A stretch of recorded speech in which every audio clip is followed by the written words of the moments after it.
राष्ट्रीय लोकतांत्रिक पार्टी के सुप्रीमो और नागौर से लोकसभा के सांसद हनुमान बेनीवाल इस वक्त मेरे साथ बातचीत के लिए मौजूद हैं। बेनीवाल साहब, राजस्थान विधानसभा के पटल पर मंत्री राजेंद्र गोड़ा कह रहे हैं कि मणिपुर की बजाय अपने गिरेबान पर जागने की जरूरत है। राजस्थान में महिलाएं सुरक्षित नहीं है, महिलाओं को सुरक्षा देने में गहलोत सरकार फेल है, क्या कहेंगे? देखिए, राजस्थान की विधानसभा में जिस तरह मंत्री का बयान आया, निश्चित रूप से सरकार को कटघरे में खड़ा करता है। और ये कोई नई बात नहीं है। इस सरकार में तो 4.5 साल लगातार, कभी तो सरकार के पूर्व मुख्यमंत्री सचिन पायलट सरकार पर आरोप लगाते थे, कभी जो पेपर लीक की घटनाएं राजस्थान के अंदर हुई, महिला अपराध। अभी 3 दिन पहले जिस तरह जोधपुर यूनिवर्सिटी कैंपस के खेल ग्राउंड में नाबालिग दलित बालिका के साथ जो गैंगरेप की घटना हुई, एम्बुलेंस थानों में बलात्कार हुए। लेकिन ये सिर्फ कांग्रेस राज में ही नहीं हुए, ये भारतीय जनता पार्टी की जो सरकार थी 13 से 18 और 3 से 8, सबसे ज्यादा अगर अपराध बढ़े तो वसुंधरा सरकार में 3 से 8 और 13 से 18 में अपराध बढ़े। 98 से लेकर 23 तक का जो वसुंधरा गहलोत का गठबंधन है, निश्चित रूप से जो राजस्थान महिला अपराध में 2300-2400 नंबर पे था, वो 1 नंबर पे आ गया।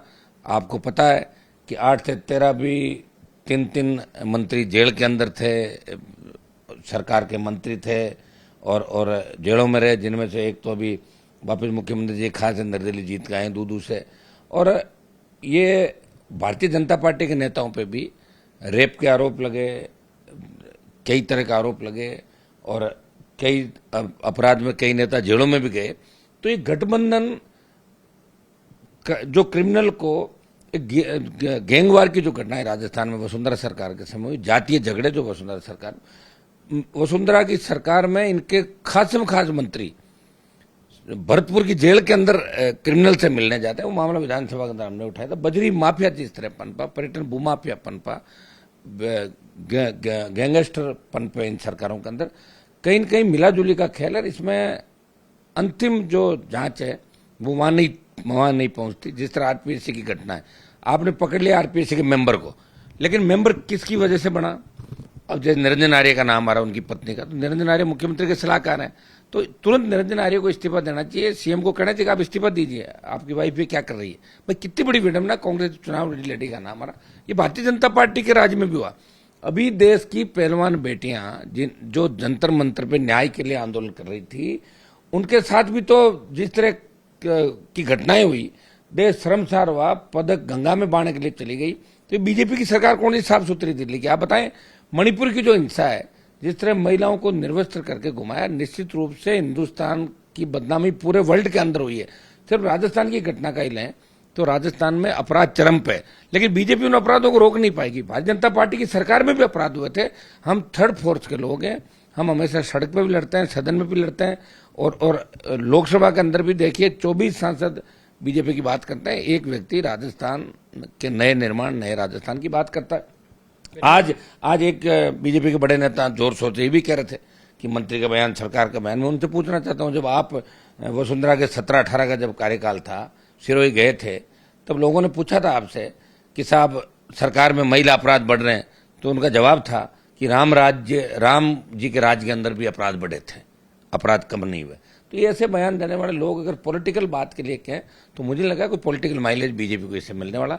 बीजेपी कांग्रेस को राजस्थान की जनता परख चुकी है। अपराध पे लगाम कैसे? कानून लाने से नहीं होगा कि आप पोक्सो ले आए, फांसी की सजा कानून ले आए, गवाह नहीं बदले, ट्रायल जल्दी हो। आपके केस तो पेंडिंग हो रहे हैं सारे, जमानतें मिल रही मुलजिमों को। केस ऑफिसर स्कीम की व्यवस्था आपकी सुस्त है, कमिटमेंट करते हो, मुलजिम भाग जाते हैं। आप देखिए, जिस बस के अंदर उसको लेके गए भरतपुर वाले को, बस के अंदर घुस के पुलिस कस्टडी में मार दिया। वसुंधरा के समय भी ऐसी हरकतें हुई, जेलों के अंदर लोग मरे, सारा कुछ सिस्टम आपके सामने है। तो ये जो घटनाएं हैं, कहीं न कहीं मुख्यमंत्री स्तर के लोग, जब अधिकारी ये लोग मिल जाते हैं और तब ये घटनाएं घटित होती है। और सीएम ने खुद कहा था कि मेरी सरकार चली जाती अगर वसुंधरा नहीं होती। तो अशोक गहलोत का खुद का बयान था। तो मिलाजुली का खेल है राजस्थान का, ये खत्म नहीं हो सकता। राजस्थान सुरक्षित जब ही हो सकता है जब कांग्रेस मुक्त, भाजपा मुक्त राजस्थान हो जाए, तो राजस्थान सुरक्षित हो सकता है। बड़ी और गंभीर बात आप कह रहे हैं, लेकिन भारतीय जनता पार्टी इन दिनों सूबे की अशोक गहलोत सरकार के खिलाफ जमकर हमलावर है। भारतीय जनता पार्टी कह रही है कि अपराध चरम पर है। ऐसे में बीजेपी कई अभियान भी चला रही है, कई आंदोलन कर रही है।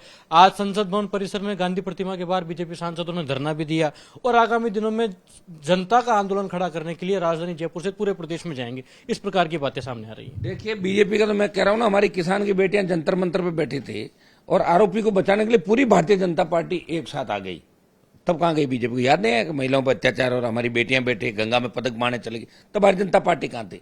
बीजेपी के राज के अंदर कितने अन्याय अत्याचार राजस्थान के अंदर हुए, कितने विधायकों से लेके मंत्रियों के, मैं कह रहा हूं आप वहां का 3 से 8 और 13 से 18 का कार्यकाल निकालोगे वसुंधरा का, तब उसके अंदर मिलेगा कि महिला अपराध उस समय चरम पे था, बढ़ावा था। थानों में, एम्बुलेंस में रेप की घटनाएं भारतीय जनता पार्टी के राज में भी। अब सिर्फ चुनाव के लिए, अपना पूरा पाप धोने के लिए ये सारे एकजुट होकर अल्लाह बोल रहे हैं कि हम सारे 24 इकट्ठे होकर नारे लगाए, इससे हमारी सरकार बन जाएगी। भारतीय जनता पार्टी की सरकार राजस्थान में इतनी आसानी से नहीं कि लोगों ने भाजपा को भी परखा है, कांग्रेस को भी परखा है। हाँ, ये सही है, अपराध रुके कैसे? गहलोत के राज में जिस तरह भ्रष्टाचार हुआ, एक चरम पे है। लेकिन वसुंधरा के टाइम भी भ्रष्टाचार था, 9 का घोटाला हुआ, मातृ आयोग गहलोत ने बनाया, लेकिन जांच नहीं कराई। मिलाजुली का खेल था, वो बता दिया उन्होंने खुद ही कि वसुंधरा ने मेरी सरकार बचाई। बीजेपी और कांग्रेस दूध के दूल्हे नहीं, दोनों एक ही जैसे हैं और हम इस बार मजबूती से मुकाबला दोनों पार्टियों का राजस्थान के अंदर करेंगे। कांग्रेस पार्टी यानी कि सत्ताधारी दल की विधायक दिव्या मदेरणा कह रही है कि इस राज्य में मैं खुद विधायक होने के बावजूद सुरक्षित नहीं हूं, जबकि मुझे पुलिस प्रोटेक्शन मिला हुआ है। कांग्रेस के सत्ताधारी दल की विधायक के इस बयान को किस प्रकार से देख रहे हैं आप? अब इनका पता ही नहीं चलता ना, ये सुबह बयान कुछ देते हैं, शाम को बदल जाते हैं। मैंने कई नेताओं को देखा कि गहलोत के जयकारे लगा रहे थे, फिर पायलट के लगाने लगे, वापिस गहलोत के लगा रहे, सुबह पायलट के। तो देखिए, बयान में उसका मानता हूं जो बयान पे, अपने बयान पे अड़ा रहे। जैसे मेरा वसुंधरा झगड़ा हुआ तो मैं झगड़ा करके बाहर आया, पार्टी बनाई, लड़ाई लड़ रहा हूं। और दिल्ली में जब एनडीए छोड़ा तो किसान के मुद्दे पे बाहर आया, मेरा स्टैंड है। कोई जो लोग दिन में 3 बार बयान बदलते हैं उनके बारे में कुछ नहीं कह सकता। हो सकता है कि आज बयान कुछ दे रहे, कल सुबह कुछ कह देंगे, कल कहते हैं गहलोत साहब हमारा नेता है, परसों कहते हैं पायलट हमारा नेता है, परसों पायलट कहते हैं गहलोत हमारा बड़ा भाई है। कहते नई पार्टी बनाने, कौन सी पार्टी बनी? मुझे तो लगा देखिए पायलट की क्या स्थिति रही कांग्रेस का, जो मैं कह रहा था वही स्थिति बनी। तो इन नेताओं पर भी मुझे भरोसा नहीं कि अपना बयान कब बदल दे। सारे हनुमान बेनीवाल नहीं होते राजस्थान में। मेरे को कई लोग छोड़ के गए थे उसमें, 18 का बड़ी बड़ी बातें करते, 13 से 18 राज लाएंगे, फिर पता लगा, देखा तो मैं अकेले ही खड़ा रह गया लड़ता हुआ, चले गए लोग, शरणम गच्छामी हो गए बड़े बड़े नेता। ये मंत्री का पद ऐसा है जो रात को 3 बजे भी उठा के किसी को भी पहाड़ पे चढ़ा देता है। मंत्री बनना तो पहाड़ पे चढ़ जाओ 3 बजे, चिंता ही नहीं कभी मंत्री बनना, 3 बजे पहाड़ पे चढ़ जाओ, डूंगर पे चढ़ जाओ, कोई सांप की चिंता नहीं, बिच्छू की चिंता नहीं। किस तरह के नेता हो गए राजस्थान? दुर्भाग्य राजस्थान का। हनुमान जी, आप कह रहे हैं कांग्रेस बीजेपी से जनता उब गई है, राजस्थान की तीसरे विकल्प की तलाश कर रही है।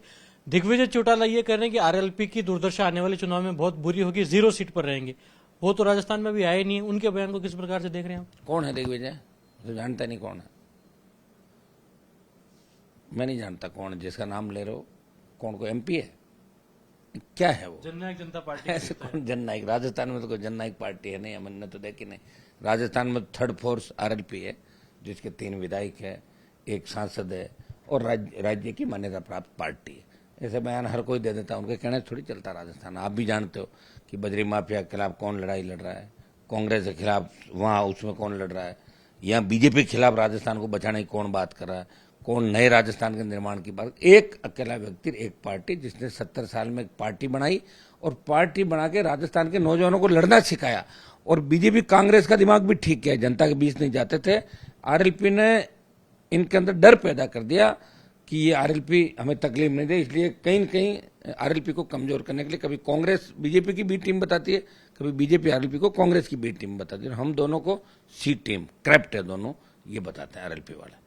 बातचीत के लिए शुक्रिया। राष्ट्रीय लोकतांत्रिक पार्टी के सुप्रीमो हनुमान बेनीवाल न्यूज 18 से खास बातचीत कर रहे थे, जिन्होंने तमाम सवालों के जवाब बेबाकी से रखे। कैमरा पर्सन नरेश के साथ लखवीर सिंह शेखावत, न्यूज 18 दिल्ली।